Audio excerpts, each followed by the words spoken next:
Welcome to Carnegie Politica Podcast. My name is Alex Gabuev. I'm director of Carnegie Russia Eurasia Center in Berlin and host. My head is spinning over the last couple of weeks because of the diplomatic activity coming out of the new White House. We've talked about that on the previous episode, but it continues to surprise us and to makes us all very puzzled, including one key question. What actually is driving Donald Trump's outreach to Vladimir Putin? Why is he ready to make a U-turn, throw into a dustbin decades of the US transatlantic policy, and accommodate an authoritarian country that was described in his own national security strategy as one of the major adversaries and threats? One of the theory around that is that Mr. Trump is trying to do a reverse Nixon. So facing competition with China, the only peer competitor that the United States has at the moment, it wants to woo China's junior partner and drive a wedge between Moscow and Beijing and partner with Russia in order to contain China. That's the theory. How much there is there? I'm glad to be joined by two excellent speakers. One of them is rejoining the podcast, Yanmei Xie, who up until recently was with Gavical Dragonomics as a senior analyst and now is an independent researcher. Welcome back, Yanmei. Thank you, Sasha. And David Rennie, who is geopolitics editor at The Economist and was the Beijing bureau chief of The Economist since 2018 up until very recently. And before that, he was bureau chief of The Economist in Washington, D.C. Welcome, David. Good to be here. It's terrific to have you. But before we start, I would urge everybody to subscribe to this podcast to not miss any of the new episodes and like us on whatever platform you are using. So let's dive into that. David, I think that what really puzzles me is that there is this argument that the administration is really trying to drive this wedge. Well, Trump was saying that much on the campaign trail a week before the election that his professor at Wharton told him that if Russia and China are aligned, that's bad for the United States, and he wants to unite them. We have statements from J.D. Vance, the vice president, Secretary of State Marco Rubio, that they say like, oh, Russia is feeling uncomfortable being a junior partner of China. So is this really evidence of the reverse Kissinger? Is that indeed Trump's approach?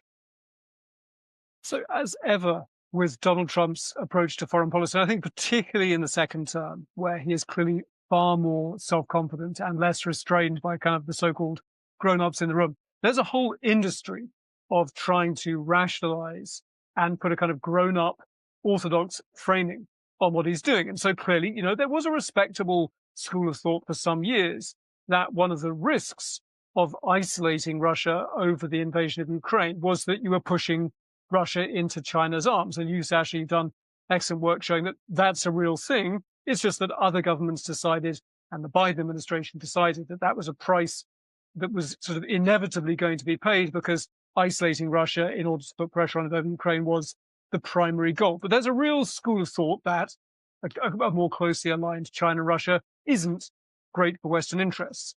But that's not the same as being confident that what Donald Trump is doing when he tries to end Russia's isolation is some brilliant piece of Kissingerian, Nixonian cunning.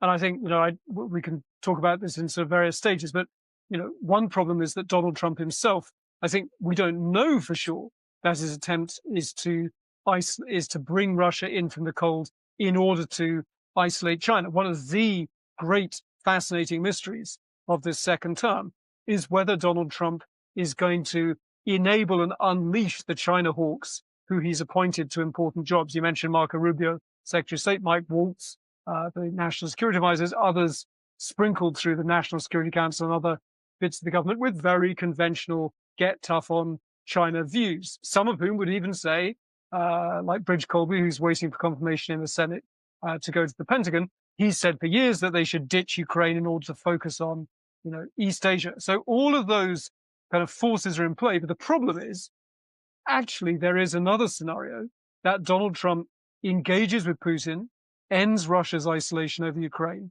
imposes a terrible deal on Ukraine, and then instead of turning around and getting tough on China, actually his ambition is to strike an enormous sort of G2 style, grand bargain, possibly based on trade, possibly extending to, accommodation of Chinese interests in Asia. And actually that would kind of, it would be the opposite of reverse Kissinger. The division that you would see would not be the splitting apart of Russia and China. It would be the splitting apart of the West as Europe and America go their separate ways in their views as to how to tackle these two giant autocratic powers, Russia and China. Well, none of us indeed can claim to have a crystal ball or a Palantir from Tolkien fairy tale, not the U.S. defense tech company that Peter Thiel is investor of and that enjoys a lot of government contracts now, but like a real crystal ball to look into Trump's mind. But indeed, Trump has populated his administration with a lot of folks who either argue that you need to peel Russia off China, or indeed, like Bridge Colby and Mike Waltz, I think, has written a column for The Economist where he advocates that it's not a problem of alignment with the other part of the triangle, but it's really a problem of resource allocation, that the U.S. cannot afford to be in confrontation with Russia and China simultaneously. China is much more prominent, and it's the only real peer competitor. So that's why we need to patch things up with the Russians at the expense of Ukrainian security, maybe, and then really allocate resources towards the most important theater. But here is my question, Yanmei.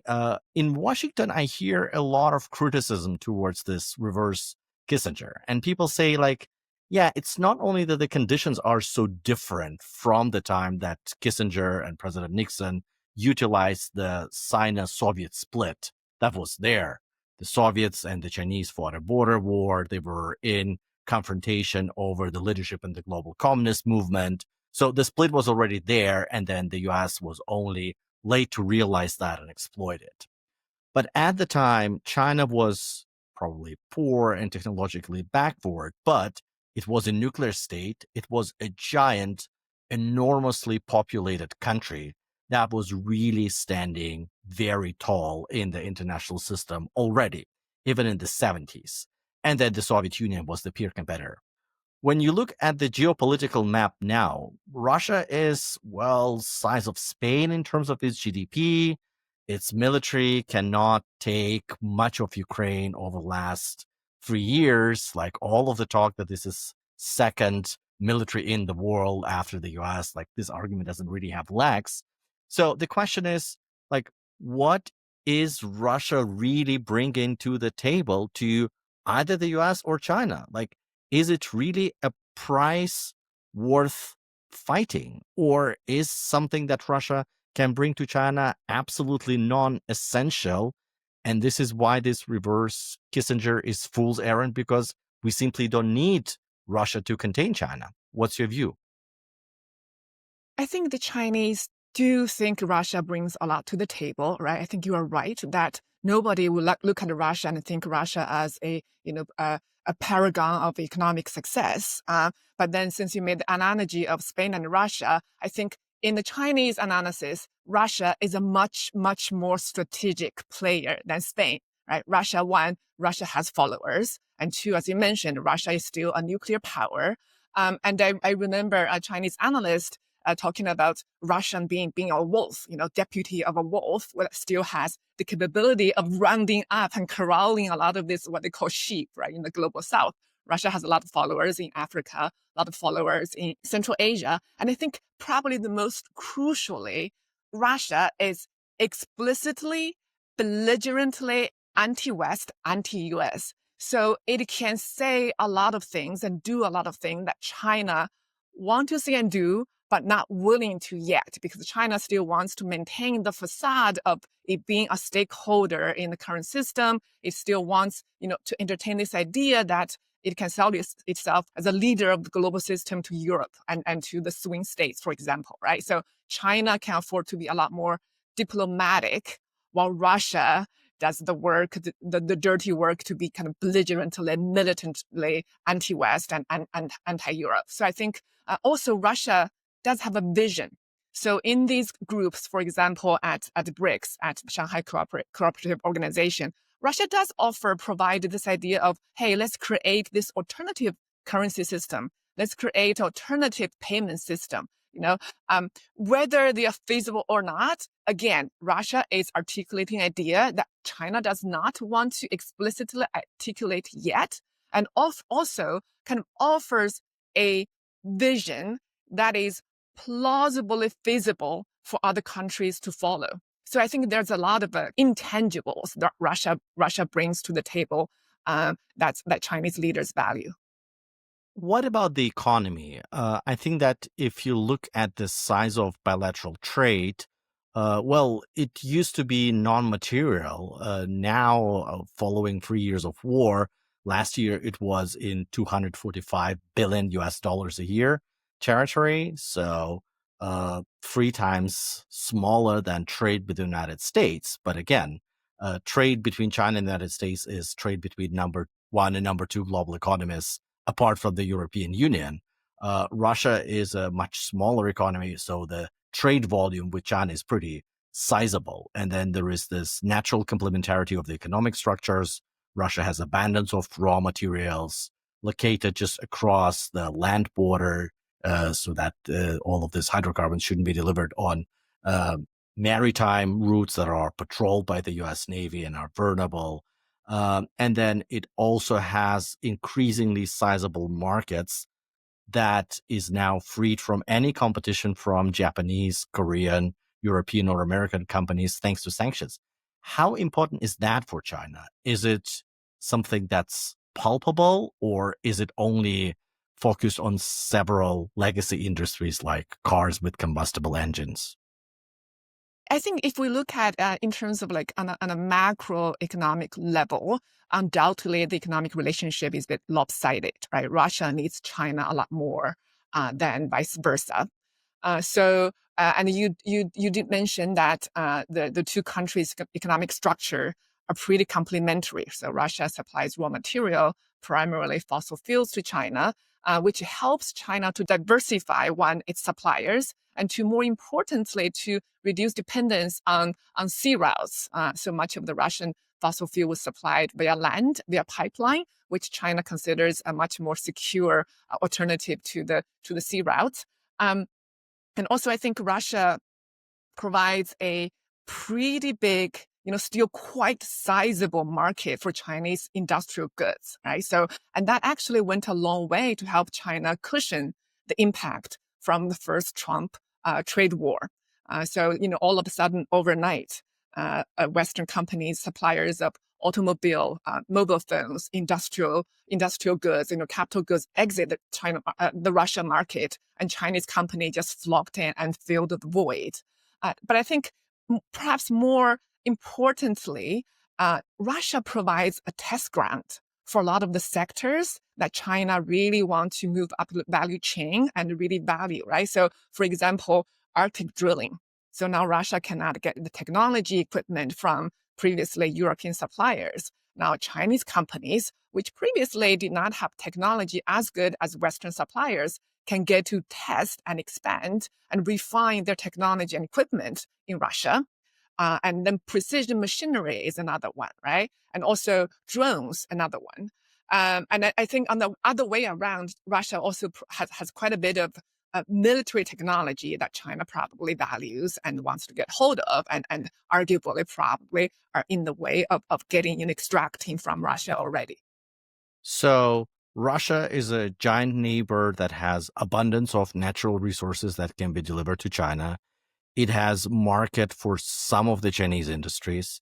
It is a testing ground and sandbox for some of the Chinese technologies like the Arctic drilling. It is a vigorous voice in the global discussions about how to de-dollarize or de-Americanize multiple international regulations and the way that the global economy works, and China is comfortably hiding behind that. It's supplier of some military technologies, and it's also a troublemaker for the US globally that distracts American attention. And finally, it's a friendly power that has enormous arsenal of nuclear weapons, if they sum it up. So to me, that sounds like there is a price to fight for. So, David, I remember very well that during Trump's first term, when I was coming to Beijing, that was before COVID, and Trump just came in office, and there was this Russia probe and investigation and Mueller commission. The Chinese I talked to were quite worried that actually this reverse Kissinger might be successful. And that actually, if provided a choice of improving ties to the US, Russians will choose that over deepening their ties with the Chinese. Remember that before that, during Trump 1, Russia hasn't invaded Ukraine to the scale that it invades Ukraine now. All of the sanctions were not yet in place. So Russia still had a pretty robust economic relationship with Europe and even with the United States. This time around, people I talk to are not that concerned on the Chinese side. Like they say, yeah, the Americans will fail. This reverse Kissinger doesn't have legs. What do you hear, since you still follow this discussion a lot? And how do you explain the difference, if there is a difference, or maybe you see something else? So, Sasha, look, you're right, and you know better than I do. We've studied this for years. That it's a very odd phenomenon that if you talk to Chinese scholars of Russia, people who've studied in the best universities in Moscow, people who have devoted years of their lives to studying Russia, you don't have to try very hard to get them to be pretty skeptical and suspicious of Russia's motives, of Russia as a partner. Certainly very sure that Russia's ideal would be to face West and be seen as part of Europe and not necessarily have to deal with Asians or Chinese people. And there's even a kind of racial edge to that kind of confrontation. So there's a surprising amount of almost kind of cultural distrust between people who's on both sides, Russia and Chinese, who devote their lives to this relationship. And so clearly in the first Trump term, you're right that this was a time when, on paper, China was, had never accepted Russia's occupation of Crimea, that, Russia was trampling on a fairly important principle of territorial integrity, which for all sorts of reasons, including Taiwan, China is very wedded to. The big change, and you're right, after the invasion of Ukraine, we saw essentially a top-down signal that very, very early on, after about a week of Chinese diplomats not quite sure how to frame this invasion of Ukraine in 2022, we saw a very clear signal from Xi Jinping, the guy at the top, that he was going to have Russia's back, and that there was no sense that Russia had tricked or betrayed China. Because remember, listeners will remember that very soon before the invasion of Ukraine in 2022, we'd had that extraordinary meeting between Xi and Putin on the margins of the Winter Olympics opening ceremony in Beijing, where they'd signed this declaration of unlimited friendship, which included all kinds of, joint complaints about Western attempts to discredit Russia's political system, to use Western liberal democracy to kind of create color revolutions. The whole kind of anti-Western package set out in this joint document. And there had been question marks among Western diplomats where I was in Beijing when Vladimir Putin kind of pocketed that joint declaration of unlimited friendship and then, very few days afterwards invaded Ukraine. Would China feel that it had been used? Would China feel that it had been somehow kind of tricked into aligning with this country that has trampled a border and invaded another country, which in theory was very, very awkward for China as a very prominent defender of territorial integrity and sovereignty and the UN Charter? But amazingly quickly, it became clear that the overriding interest for China was in blaming the West, blaming NATO, blaming America. We saw spokespeople for the foreign ministry coming out saying that Russia had been backed into a corner, that it had no choice. And then, in my years in China until October last year, I would try and watch the evening news on state TV when I had time. And, there are hundreds of millions of Chinese, mostly, if we say probably older Chinese in villages, who get their news from the Xinhua Lianbo. But, I'm sure you've seen it too.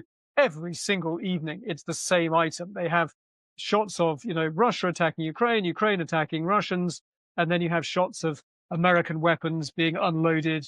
And then you have some kind of, Greek communist professor in some university saying, this is all the fault of the West, it's all the fault of NATO, Europe is the victim, America is a bully, it's a warmonger. And so this very quickly became a very convenient way for Russia and China to align themselves, even with all of that long-standing distrust, even with all of those long-standing frustrations, that this was just an opportunity to delegitimize NATO, to delegitimize American-led military alliances, and to blame the West, particularly in things like the global South. You saw Chinese and Russian diplomats fanning out across the global South, saying to countries in, say, Africa, South Asia, if you are paying too much for your food and for your fuel, this is the fault of the West. This is the fault of the sanctions being imposed on Russia for this war that NATO began. And so you could see that even if there was not complete trust between these two countries, they aligned in very important ways in this tremendous opportunity to delegitimize the West. I think we're still sort of there. I think that remarkably, there is quite a lot of grumbling in sort of scholarly circles in China about how Russia didn't, fight very well at the beginning of the war. The Wagner mutiny was a real, was regarded with kind of shock and contempt in China. How could Putin allow that mercenary organization to become so powerful? The Communist Party knows that, the party must control the gun, in Mao's saying. Russia forgot that lesson. So continued distrust and wariness and some disdain.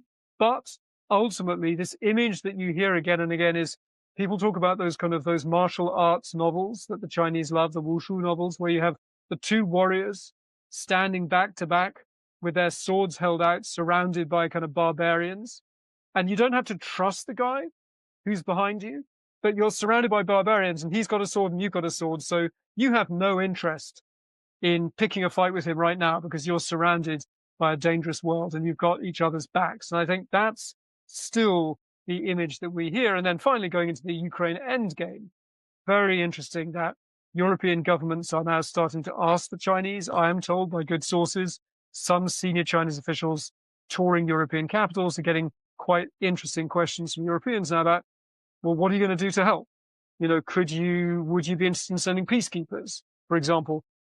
Things that might have been unthinkable not that long ago, where there was tremendous hostility in European capitals to the role being played by China as a supplier of components for Russia's war machine. But now that you have the president of America seeming to be ready to embrace Russia, end Russia's isolation, and impose a terrible deal on Ukraine, which is the fear of many European governments, suddenly the pieces on the chessboard are being shaken up. And I think we will see perhaps more interest and curiosity in the idea that China could be a useful provider of sort of a security guarantee, because China is at least, but neither the Russians nor the Ukrainians have an interest in attacking the Chinese. I would personally be pretty doubtful about China actually as a genuine security guarantor that would ever be willing to push back against a Russian piece of aggression. But nonetheless, I think the pieces on the global chessboard are being shaken up, and China is possibly going to see its own somewhat diplomatic isolation as a result of the Ukraine war getting less severe, just because so many Western governments, their main concern is what is coming out of Washington. We'll come to Europe and to the ultimate resolution in a second, because that's super interesting. And I think that you have your finger, David, on a very important issue going forward on how China will try to leverage this whole new situation that's created by Trump's outreach that people cannot make sense of, but probably can utilize. So from what I'm hearing from you, and I, by the way, totally agree, is that China is not that much concerned. And I would add to that as much as there is this distrust, and probably even the racial element is there, like the two societies are not too well connected. There are a bunch of China watchers in Russia, a bunch of Russia watchers in China. People call themselves mafia and like to drink baijiu and vodka together and trade stories and anecdotes and are each other's best friends. But broader than that, the relationship between societies are still thin. And then Putin and Xi are trying to bridge that gap. Well, Russia celebrates Chinese New Year like there is no other holiday. This is the way that we celebrated probably Halloween, and but not with that much of state baking. But now it's very much there. And then you see that Putin and Xi are trying to bring their officials in one room all the time, that people have their counterparts, they know their numbers, and that from the cabinet ministers down to department heads in every bureaucratic body, people really have an agenda to work together with the Chinese. So this is really remarkable, and we'll see what happens. But I think that Chinese also understand that there is no trust on the Russian side towards the US. If anything, Trump's election has shown how unpredictable the Western system is, and how much like the worst of democracy that all the time Putin and Xi Jinping told their population and their elites, look, there is no consistency, there is no long-term strategy. It's a very volatile system where things can go out of hand because the population can vote a weird guy. There's your cat. Then that means that the Russians understand that in 4 years, there might be a different US president. And the policy towards Russia might make another U-turn. So why would you rock the boat with China that most likely in 4 years will be there, will be ruled by Communist Party, and moreover, the name of the Secretary General of this Communist Party will most likely be Xi Jinping still. So I think that here, the limits of how much the US really has room to engineer this reverse Kissinger is really limited. But Yanmei, can you imagine that China will try to even improve the conditions on which it cooperates with Russia? You hear a lot of grumbling in Russia about like, yeah, we wanted Power of Siberia 2 gas pipeline to be built, and China doesn't want that unless the conditions are really kind of street robbery, and then China only obliges to buy a fraction of the contracted gas, and then the rest is at China's mercy. And then China is not investing really. China is doing this and that. Can you imagine that China will try to kind of tilt the conditions of some of these deals more into Russia's favor? Before I answer that question specifically about the pipeline, I want to add to what you talk about the limits of this reverse Nixon or Kissinger, right? So I think the big difference was the international environment. So back then, what's really alluring to China was what comes after Kissinger and Nixon, because the promise was the U.S. would open a sort of floodgate of diplomatic legitimacy, integration into the international community, and possibly welcoming China into the Western economic system, right? Offers together with its economic growth, prosperity, technology, and also back then I think the two blocks, who's on the rise and who's on the decline was very clear.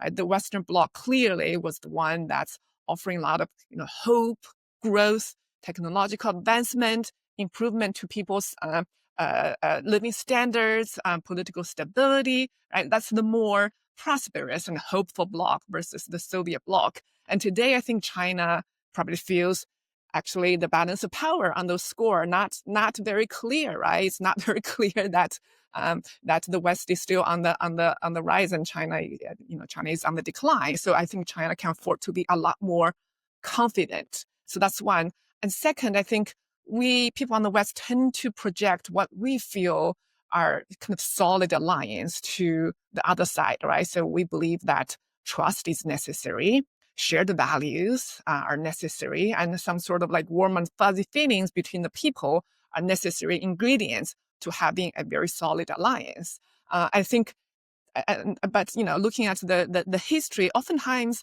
actually having the shared enemy is the most solid reason, enduring reason for having alliance or cooperation. And I think that's enough for China and Russia. And then also want to offer an analogy of not perfect, of China's relationship with North Korea. There is not much shared warmth between the people, right? The Chinese look at the North Koreans with a lot of condescension, and North Koreans look at China with a lot of resentment, right? Nonetheless, the relationship, and also it's kind of a client, really a symmetrical client relationship. Nonetheless, relationship endures, right? And then China does not panic when Trump was having a summit with Kim Jong-un, because Kim Jong-un, you know what, he reported to Xi Jinping what the meeting was about before and after, and he took the airplane provided by Air China to Singapore to meet with Trump, right? So because I think China actually has quite a bit of confidence in this kind of like purely, calculating interest-based, kind of shared enemy-based alliances.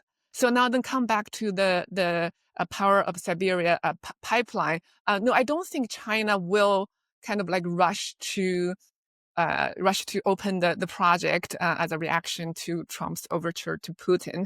I think China's unwillingness to entertain this project is, one, China doesn't want to be overly dependent on single supplier, right? China, and two, China looks at the precedent of Nord Stream 2, where all the operators and then the contractors and the owners of Nord Stream 2 eventually came under sanctions by the US, and China doesn't want its state-owned oil companies, which all have a lot of dollar exposure to US capital market, exposure to the dollar system, and a lot of overseas operation. They don't want them to run the sanctions risk, right? So I think, so let me wrap this up by saying the Chinese often talk about this phrase of 战略定力, which perhaps can be translated as strategic steadiness, meaning, right, like they're not going to be overly reactive to everything the US or any other player says or does. And I think this applies in this situation as well. Before we end, I really want to ask both of you about Europe and how this might end and what role China might play. And then, David, I also heard a lot of concern in European capitals over the role that China is playing in supporting Russia. Like, it doesn't violate the red lines overtly, but it does everything below this threshold to enable the Russian war machine to keep going. And the fear that, if Putin is defeated to the extent that we have a regime change in Russia, that's definitely not a territory that's comfortable for China. And they did everything in their power to keep Putin in the fight, even probably disliking him invading the neighbor without giving them a heads up.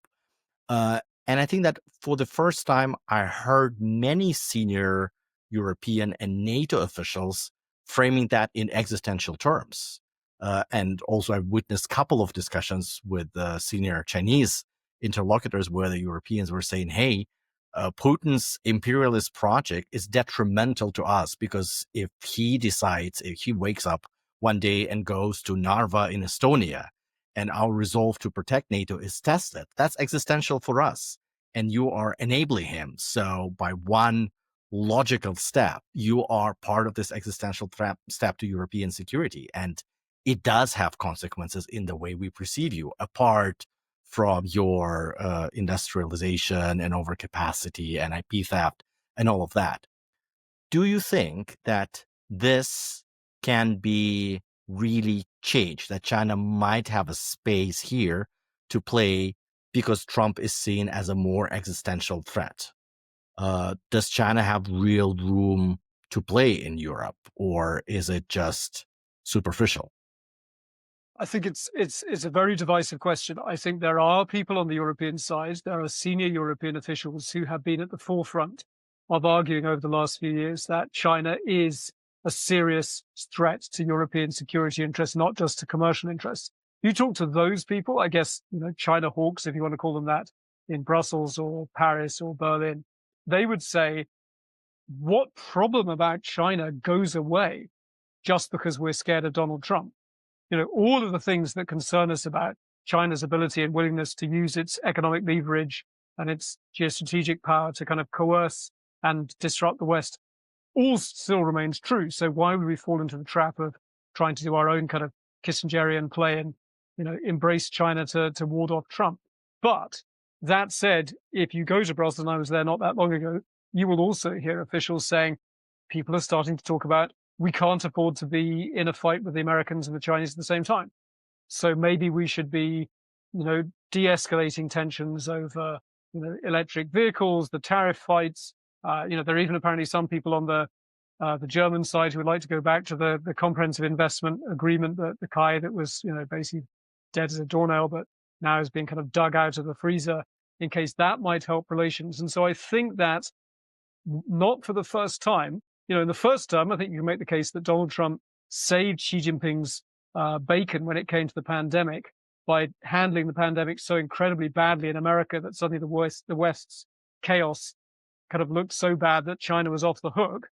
I think, historians may look back at this and say that Trump's embrace of Putin, if that's where we're going with this Ukraine endgame, is going to let China off the hook all over again, because China really had suffered quite a lot of damage, a real serious damage to its relations with Europe over the last 3 years because of its effective support for Russia during the war. But, the world is going to need great power security guarantees. The world is going to need, someone to help rebuild Ukraine. And I think it will stick in the craw of a lot of European officials if China offers to lend the money and provide the construction companies to rebuild Ukrainian cities. I think a lot of Europeans would say, I've heard Europeans say to Chinese interlocutors, well, those cities wouldn't need rebuilding if you weren't supplying the components for Russian drones that blow them up.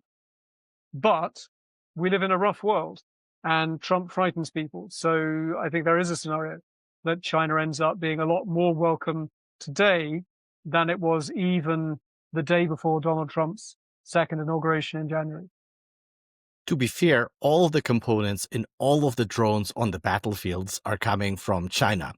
And I've recently read a piece by a Ukrainian military, like an officer who's on the front line, who says actually the most quintessential military hardware provider for this war is not the United States. It's not the Soviet legacy Russian defense industrial complex. It's actually China, because most of the killings now on the front line and happening because of the drones produced in China, which is a very interesting line of argument from a practitioner who utilizes these drones every day on the front line. But my last question goes to you, Yanmei. We've heard Chinese Foreign Minister Wang Yi in Munich Security Conference saying that, actually, Europe should be at the table because it's really a conflict about European future. And China strongly believes that Europeans should be part of the conversation. Based on what I know, the Chinese pre-cleared that phrase with the Russians. They just, in line with no surprises policy, told the Russians that, hey, our foreign minister will say that, and just be prepared, like no surprises. We really want to use this opening with the Europeans. But my sense is that there is no injection of political capital and no desire of Chinese really to muscle this into the negotiation process. Not that they're saying, unless Europeans are at the table, we're not willing to buy your oil anymore, Russia, and you should really do that. So nothing of that sort. Can you imagine China doing something material in order to improve ties with Europe and use that window of opportunity? Either putting meaningful pressure on Russia or changing some of the practices that were irritating the Europeans on the tech geoeconomic front, like something that could look like material concessions or material look for compromise other than just words and utilizing people's frustration and emotionality about Donald Trump. Right. So let's kind of break down into the security front, right? Negotiations centered on negotiations over Ukraine, and then the economic, trade, technology side, right? So first, security. So no, I don't see China do anything material. I don't see China like materially using its leverage over Russia, to either press Putin to the table, or convince him to be conciliatory when entering into negotiation. Right? So I think one, that's China's track record. The West has entertained the idea of China using its leverage over North Korea in the nuclear talks, right? It never happened. China is happy to, the most it was willing to do was to provide the convening power to bring everybody together, but never actually materially provided any either implementable proposal or put chips on the table or put its skin on the table to make a deal happen. And I think that's going to be the case now. And that said, I think the Trump's actions does make China's message more seductive to Europeans. Even before all of this, I remember there are two things the European countries, even in those like Central Eastern European countries who are more pro pro-US and a little bit more skeptical of China, would always say, one, China, Xi Jinping is the only person that can talk with Putin, that can get his attention. So we need to talk with China because of that. And two, people in Brussels, in Berlin would say, well, the post-war construction in Ukraine will be very costly. And China, has a lot of money, has a lot of capability for infrastructure reconstruction. So hence, maybe China can play a role in post-war construction. But on this, I have to be blunt. I think no matter what China position and no matter how tempted Europe is, China won't play much of a role because the US won't allow it, right? So the US doesn't provide much of a role for Europeans at the table. Hence, by extension, it doesn't matter if the Europeans want China at the table or not. China is not going to be at the table, and China will not be. I think part of the US mineral deal also is a signal to say, like, whatever economic interest that's in Ukraine, US wants monopoly over that. I think it's for the mineral deal, it's as important to keep China and Russia out as for the US to have access to those minerals. So on the economic trade front, I think also I'm hearing a lot, particularly in where I'm now in Spain, the talk of, okay, so since Trump, the US has become military, belligerently protectionist, we need to reset our economic relationship with China and then focus more on partnership, less on competition. But I think a big problem with that line of thinking is the economic structure of Europe and China, right? So the US is the biggest buyer of European goods, and China is the biggest exporter of goods to Europe, right? So presumably, what Europe wants is a more balanced trade relationship with China to offset the US protectionism, right? That means Europe wants China to buy more stuff, European stuff, and sell less to Europe. But guess what? China also wants to offset its the impact of US protectionism. That means China wants to buy less, import less, and sell more to Europe, particularly because Europe is the only remaining large single market rich country bloc that has the capability of absorbing a lot of this manufactured goods that China wants to sell. So fundamentally, I think economic interests are at odds. So I don't see any sort of grand European China economic reset happen. I think that the agreement around this conversation is that the reverse Kissinger attempt is most likely to fail, even if that's something what's driving Trump's approach.